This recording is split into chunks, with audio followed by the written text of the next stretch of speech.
Hey, what's up? Welcome back din sa ating channel dito sa Boss TV.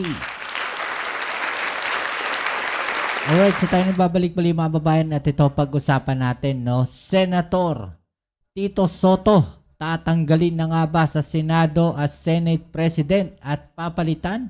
Yan po ang ating alamin ngayon at pag-uusapan. Pero syempre bago ang lahat, please don't forget to subscribe, like, share, at comment dyan sa comment section. Okay, so ito pag-usapan natin mga babayan, no? Dahil umuugo nga po ngayon, no? Ang isang pagbabago po sa liderato ng Senado mga babayan. Totoo nga po ba itong mga bulong-bulungan na ito? Okay, so yan po ang ating aalamin at pag-uusapan. Pero syempre bago ang lahat, please don't forget to subscribe, like, at pakishare na rin po ang ating video at shoutouts na rin sa mga subscribers natin dyan.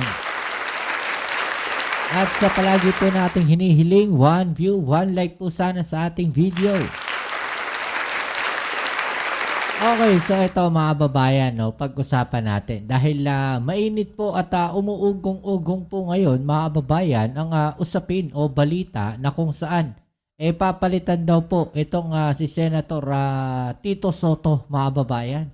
No, alam nyo ito, bago natin pag-usapan yan, may iniisip lang po ako, may idea lang po ako, or sabihin natin opinion, no, dito po sa mangyayari na ito. Kung sakaling totoo kung sakaling totoo.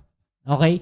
So pag nagkaroon po ng panibagong liderato o magbabago po, no, ang kasalukuyang liderato mga babayan. Kasi sabi dito sa balita, panibagong banta, no, sa kasalukuyang liderato ng Senado mga babayan. Pero pinabulaanan po yan, no, ni Senate President Tito Soto. Pero no, ito opinion ko lang mga babayan, no. Tayo naman ay malayang magbibigay o nagbibigay ng ating mga opinion mga babayan. No, pero ito kasi, no, naisip ko diyan, baka mangyari na naman, no, yung nangyari po last year. Okay, so ano po ba yun nangyari na yan last year? Kung maalala ninyo, sinampahan po ng impeachment si Vice President Sara Duterte last year. No, at lahat nga po, no, nasa majority block during those time ay walang iba kundi yung mga nasa Duterte block. Okay? Kaya isa rin po yun sa sinasabi po nila di umano, no, na naging dahilan kung bakit po, no, ito pong impeachment ni Sara Duterte ay hindi po natuloy mga babayan. Okay. So kung ngayon po, magkakaroon na naman ng palitan ng liderato, no? Kung ito man ay totoo, malamang sa malamang po, no, ang papalit po dyan mga babayan ay itong minority block. Okay? So sino ba yung nasa minority block? Alam naman natin, sila yung mga tinatawag na Duterte block. At kung sakaling mga babayan, magpapalit po ang liderato ng Senado, mukhang madedehado po ang ating Pangulong Bongbong Marcos dyan. Dahil baka for the second time, mga babayan, matulog na naman ang impeachment ni Sara Duterte at ang ating Pangulo ang tutuluyan nilang i-impeach. Okay, so ito senaryo lang naman na ating sinasabi at hindi naman po natin sinasabi yan na totoo, no? Ito ay opinion lang naman natin, no? At ito naman ay pinabulaanan na rin po ni Senate President Tito Soto. Okay, so ito, panoorin natin mga babayan. Ano nga ba itong sinabi na to ni Tito Soto? Okay, let's go. Kung tatanungin mo ako, ano ba ang iniisip ko na maaaring ilan sa mga kasama? Yan maaari daw hindi ikatuwa ng kanilang mga kasama. Baka dahil mahigpit ako sa insertion sa budget.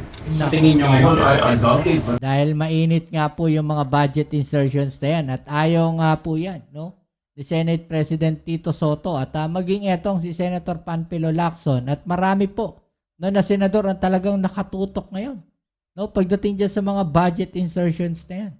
At sanay ako dito I serve at the pleasure of my colleagues.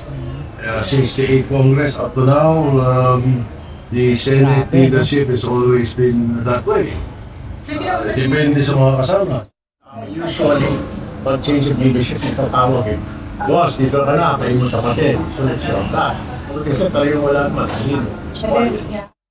So it's really, do you get 13 people of like mind? But as of today, wala pa yung 13 na yan or yung 13 hindi present.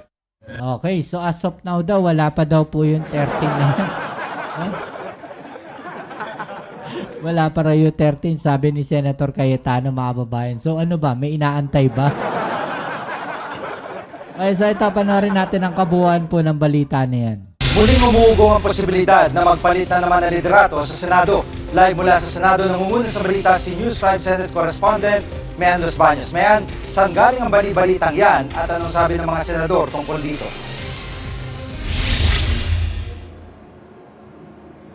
Jiggy, nitong weekend lang umugong ang bali-balita ng posibilidad ng pagpapalit ng liderato muli dito sa Senado. Kaya nakausap ko kanina si Senate President Tito Soto at tinanong ko siya tungkol dyan. At anya, wala naman daw kumakausap sa kanyang mga senador o kahit sino bang senador na nagsasabing gusto siyang patalsikin o bababain sa pwesto. Gayunman, aminado ang leader ng Senado na Senate President Soto na posibleng may ilang mga senador na hindi gusto o may hindi masaya sa kanyang liderato.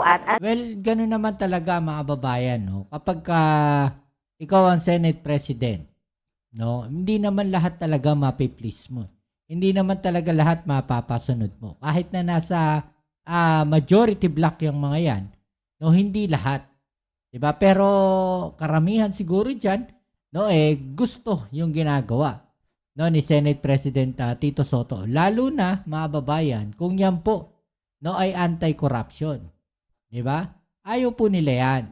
'Di ba, mga babayan? Lahat naman tayo ayaw natin ng ganun eh. Kaya ewan natin kung may mga taong ayaw po dito kay Tito Soto dahil din sa kanyang mga ginagawa, baka may something. Ha? Baka may mga pansariling interes. Baka may pangarap na maging Senate President. Ano ba ang pwedeng dahilan dyan, Gigi? Posible daw na yung balasahan sa komite. Kung matatandaan mo, Gigi, na-report ako sa iyo last week tungkol doon sa naging desisyon ng mayorya na palitan ni Senator Amy Marcos bilang chairman ng Senate Committee on Foreign Relations. Bakit? Dahil major committee ang Senate Committee on Foreign Relations. Kaya dapat daw mapunta yan sa miyembro ng majority block. Pero si Senator Amy kasi, ay pagkakaalam nga natin, matagal na siyang miyembro ng minority block. Pero, sabi ni Senate President Soto, kumpiyansa naman siya at base sa kanya pakikipag-usap sa kanyang mga colleagues dito sa Senado, solid ang suporta sa kanya ng majority block. At hindi nga raw niya kailangan na magsagawa ng loyalty check dahil lagi rin naman niya nakakausap sa chat group yung kanyang mga kasamahan dito sa Senado. Pero Gigi... Nako, mahirap yan kahit nakakausap mo. Minsan, alam mo na, di ba? Baka meron dyan ayaw talaga ay Tito Soto, napilitan lang. Kasi syempre, majority block yan eh. Diba? So, maraming perks yan, mga babae. Maraming perks being on a majority block. Ano man daw mangyari, handa si Senate President Soto. Pakinggan natin ang bahagi ng kanyang pahayag. Kung tatanungin mo ako, ano bang iniisip ko na maaaring hindi natutuwa ang ilan sa mga kasama, baka dahil mahigpit ako. Oh, no, dahil baka mahigpit daw siya. Mahigpit ako sa insertion sa budget. Pero may nagparamdam SP na hindi masaya sa liderato ninyo. Hindi, wala naman. Wala naman nakakarating sa akin. So far, wala daw nagpaparamdam, mga babayan, na ayaw sa kanyang liderato. Di siguro magsasabi kay SP Soto yan, no? Magsasabi yan sa ibang mga senador.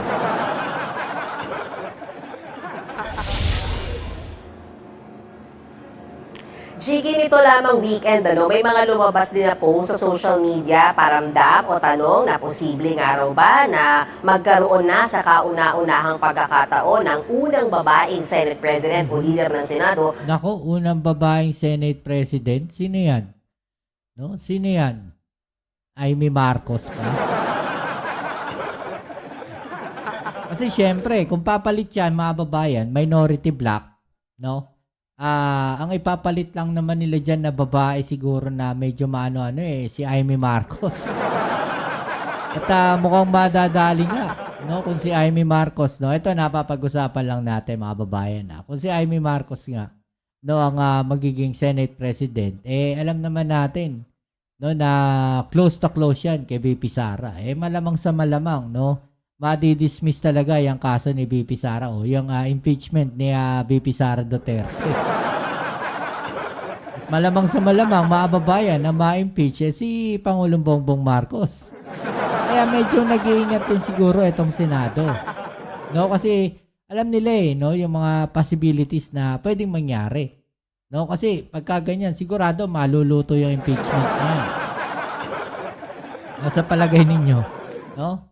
So natanong ko rin Senate President Tito Soto kaugnay yan. Sabi niya, marami siyang nababasa sa social media at ang ilan daw dyan, fake news. Jiggy?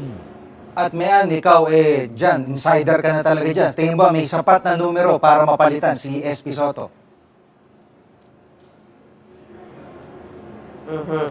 Na-interview namin mismo, Jiggy, sa Senate Minority Leader Alan Cayetano at siya mismo nagsabi, walang numero para patalsikin Senate President Tito Soto. Ilan ba kailangan, Jiggy? 13. 13 at pataas o mas marami sa 13 ang kailangan para makapagpatalsik or makapagpalit ka ng liderato dito sa Senado. And so far, wala raw ganyang numero. Gayunman, kinumpirma ni Senator Alan Cayetano na tuloy-tuloy ang pag-uusap at discussions ng minority bloc na may malaking numero, Jiggy, siyam sila. At pinag-uusapan kung kaugnay So, apat lang mga kababayan yung kailangan nila, no? Apat lang. Kasi siyam sila eh. Kung 13 pataas, 4, 5. No, sino kaya yung 5 pwedeng bumaliktad dyan? sa direksyon na tinatahak ngayon ng Senado, kamusta ba ang liderato, masaya pa ba sila o hindi? Narito ang bahagi ng pahayag ni Senate Minority Leader Alan Peter Cayetano. It's rumors until it's there, di ba? There's always discussion. There are people happy of our direction, may people na hindi happy sa direction. Ako personally, Yun yung sinasabi natin, no? May mga tao na ayaw talaga doon sa mga ginagawa ni Senator Soto o ayaw, no, dito sa liderato na to. I think everyone's campaigning instead of governing. So it's really, do you get 13 people of like minds? But as of today, wala pa yung 13 na yan or yung 13 hindi present. Yung ibang mga senador, anong reaksyon dito sa usaping ito? Jiggy, si Senator Erwin Tulfo, yung sinasabing papalit kay Senator Amy Marcos bilang chairman ng Senate Committee on Foreign Relations, sinasabi niya, wala siyang nakikitang dahilan bakit kailangan magpalit ng liderato ang Senado sa pagkakataong ito. Natanong din namin kanina si Senator Lisa Hontiveros, Senator Jill Ejercito na parehas na member ng Majority Bloc. Tinanong namin, meron bang nangangampanya o kumausap sa kanila para magpalit ng liderato? Ang sagot nila, wala. Habang Senate President Pro Tempore Ping Lacson, nakasanggang dikit ni Senate President Tito Soto, sinalag yung mga balita ng kudeta. At Sabi dito ni Senator Ping Lacson, mga babayan, an emerging threat to the Senate leadership, let's put it this way. Like rebellion, the threat against the Senate presidency is a continuing crime since time immemorial, mga babayan. Noon pa raw. tinawag nga niya na chismis lang yan at inihalin tulad sa isang continuing crime nga raw, yung mga threats ng pagpapalit ng Senate President. Yan muna ang latest mula dito sa Senado. Balik sa'yo, Jiggy. Yan ang ulat ni Menlos. Okay, so yan mga babayan, no? Naku, maraming matutuwa dito. Sabi sa inyo, maraming matutuwa. Sabi dito, sana matuloy, abogado sana ang ipalit. Dapat dyan, ilipat sa Showtime. Total, may Vice na doon. Baka maging president pa yan ng show. Vice ganda, mga babayan. Sabi sa inyo, maraming matutuwa. Palitan si Soto at Lacson. Ibalik si Marcoleta at better si Senator Alan Cayetano for Senate President. Dapat ang ilagay dyan ay yung abogado, hindi yung artista. Diba? Sabi sa inyo, para na naman sa impeachment. Diba? Ito possible diba? May nakaisip doon ng sinasabi natin, para na naman sa impeachment. Diba? Ngayon, kung ganun nga yung gagawin nila, papalitan itong si Senator Soto, mga babayan. Posibleng mangyari yun isipin natin, kunyari, nandun tayo sa senaryo na yun. Ito example lang. Nandun tayo sa senaryo na yun. Papalitan si Senate President Soto. 'Di ba? So, sino ang mauupo? Ang nakikita raw na ipapalit, babae. So, Senator Amy Marcos. Most probably, kung babae. 'Di ba? At kung si Senator Amy Marcos ang magiging Senate President, mga babayan, sigurado, no, may kalalagyan yung impeachment ni Sara Duterte at Pangulong Bongbong Marcos. Alam nyo na kung ano ibig sabihin yan. No? Alam nyo na kung ano yung mga posibleng mangyari dyan. Okay, so yan, no? Hanggang dito na lang muna ang ating video ngayon. At muli, maraming salamat sa lahat ng mga patuloy na kasuporta dito sa ating channel. Big shoutout sa lahat ng mga subscribers at followers natin. Please don't forget to subscribe, like, share, at comment dyan sa comment section. At ito muli ang inyong Kuya Mobs, it's Mobs TV. Peace. I'm out.